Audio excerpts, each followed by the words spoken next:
O É. seu xará está perguntando algo que você mencionou aí antes, mas enfim, o Natan Ah, Moura pergunta: gostaria de uma explicação sobre a marca da besta. Natan Moura é o filho de Marcílio Moura, será? Talvez. Se for, eu conheço. Bom, o que é que acontece? A marca da besta. Esse é um assunto interessante. Eu, como falei para vocês, né, tenho formação técnica em programação de computadores e eu sempre pensei que seria o código de barras, o chip subcutâneo, uma tatuagem com algum tipo de circuito impresso que ficaria na pele, alguma coisa assim, né, informatizada, alguma coisa nesse sentido, um chip no cérebro, sei lá.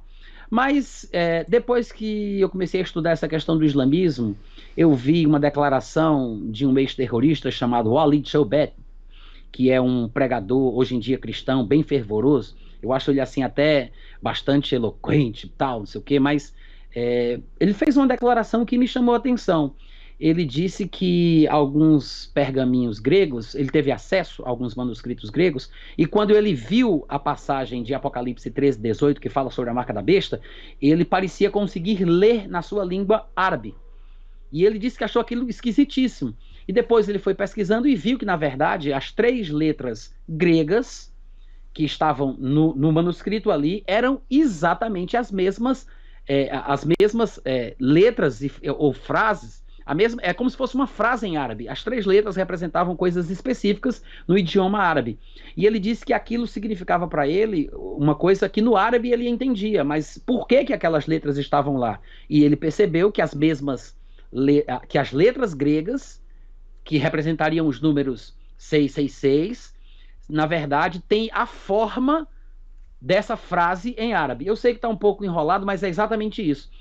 E se você estudou um pouco de teologia, e se você já estudou sobre a formação da Bíblia, você sabe que existe uma ciência chamada de crítica textual, que explica como é que os textos chegaram até nós. Porque houve uma época que não existia imprensa, não existia xerox, não existia impressora, né? Então, nessa época, todos os textos eram replicados através da escrita à mão. Tudo era feito à mão. Então, tudo era manuscrito. O que Paulo escreveu e o que pessoas escreveram 1000 anos depois, fazendo cópias de cópias de cópias de cópias do que Paulo tinha escrito. Então, tudo era manuscrito. Então, estes inúmeros manuscritos rolaram aí durante 1500 anos até o dia que a imprensa foi inventada. E quando eles foram fazer a compilação do Novo Testamento grego, eles pegaram todos os fragmentos dos manuscritos gregos existentes e tentaram reconstruir o suposto texto original. Mas havia muita variante textual, ou seja, em algumas passagens, Lucas 1:1, ou vamos colocar Apocalipse 13, é, é, 3:18, que é a passagem da marca da besta, tinha uma frase, no outro fragmento de outro lugar, de outro século, tinha outra frase, ou seja, os textos não eram iguais, havia variação, variantes textuais. Em outras palavras, o que eu quero dizer é que eles conseguiram catalogar variantes textuais do Novo Testamento, de Mateus a Apocalipse.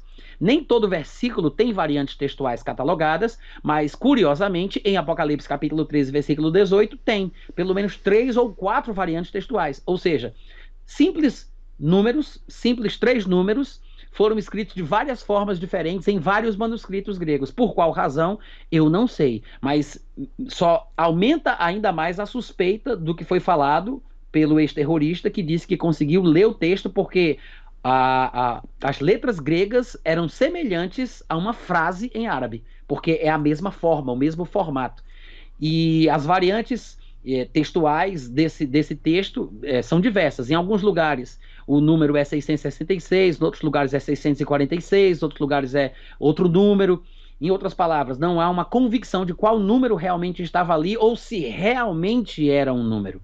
Por causa disso, eu sou tendencioso a pensar, não estou sendo dogmático aqui, não estou querendo dizer que isso é assim, mas pelo menos é o que me faz pensar que essa marca, na verdade, pelo próprio texto grego, na verdade, uma marca externa, não é uma coisa subcutânea, porque ele fala lá no próprio texto que foi colocada no braço, não é sob o braço, é sobre, não é sob, sobre o braço.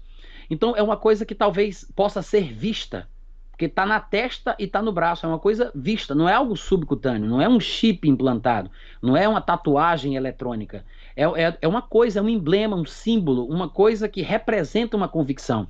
Não pense também que é simplesmente uma tecnologia, porque as pessoas pensam isso. Ah, é como um cartão de crédito muito sofisticado. Você vai ter um chip na mão, quando você for fazer uma compra, você passa lá no leitor, aí ele vai pegar aquele código ali na sua mão e você vai ser debitado, né, da sua conta aquela quantia por aquele valor. Se fosse uma espécie de cartão de crédito sofisticado, uma tecnologia que facilitasse as transações econômicas da sociedade, seria injusto que Deus jogasse as pessoas no inferno porque aderiram a um determinado sistema financeiro. Não faz sentido. A única coisa que faz alguém ser condenado aos olhos de Deus é o seu posicionamento individual e pessoal. É uma questão de convicção interior.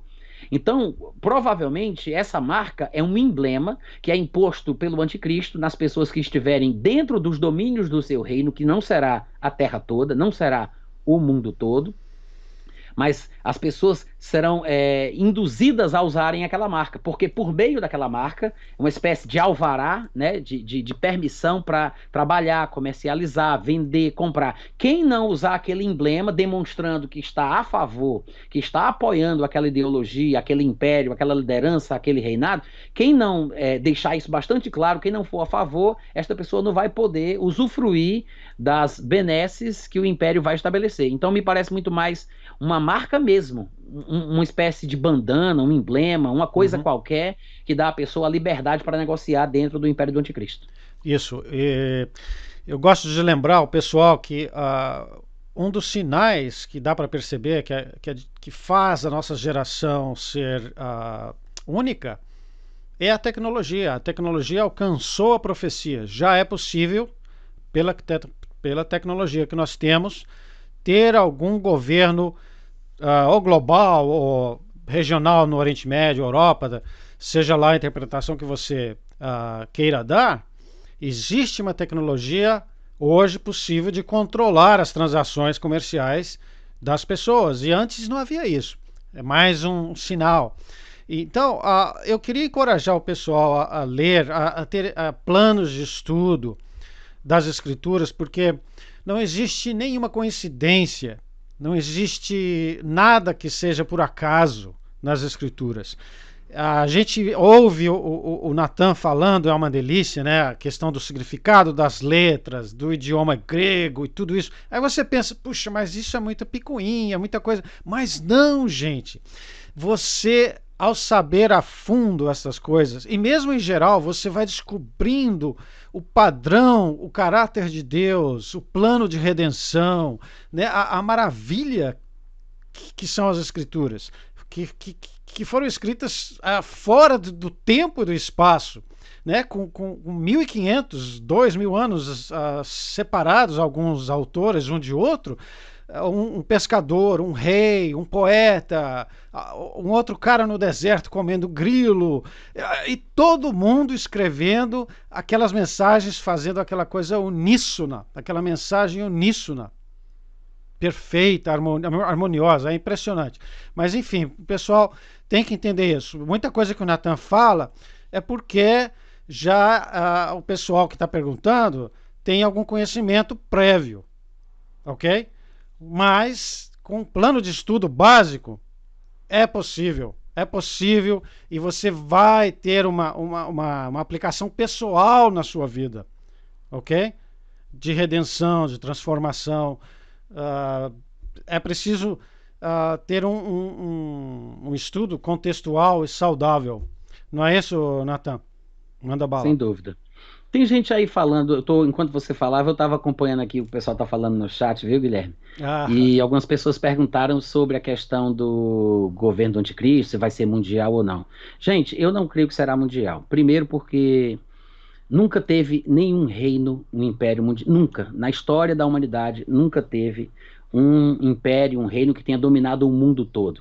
Ainda que os textos que nós conhecemos da Bíblia usem expressões que pareçam dizer que sim, é falado sobre domínio sobre toda a terra, tanto do reino babilônico, do império grego, Medo-Pérsia, se fala sobre domínio sobre toda a terra. Mas quando a gente vai ver o mapa, né, a gente vê que nenhum dominou a terra toda.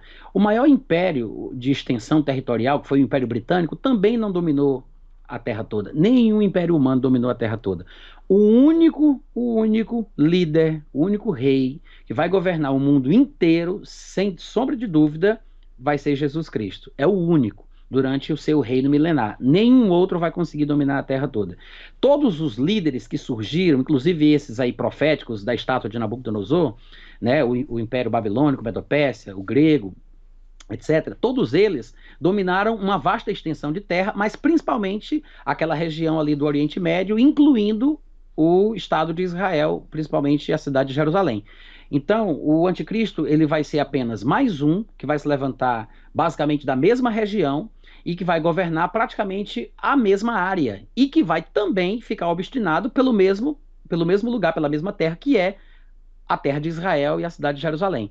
Agora sim, ainda que haja uma comoção mundial, porque se ele, por exemplo, entrar em guerra com os israelitas, nações ficarão a favor de Israel, nações ficarão contra Israel. Então vai haver uma espécie de divisão. É como se fosse uma terceira guerra mundial em formação, né? Porque vai haver os defensores de Israel e os inimigos de Israel. Isso pode acontecer. Então, ainda que exista uma comoção mundial, ele não vai ter domínio mundial, porque há muitos textos que parecem dizer que vai, né?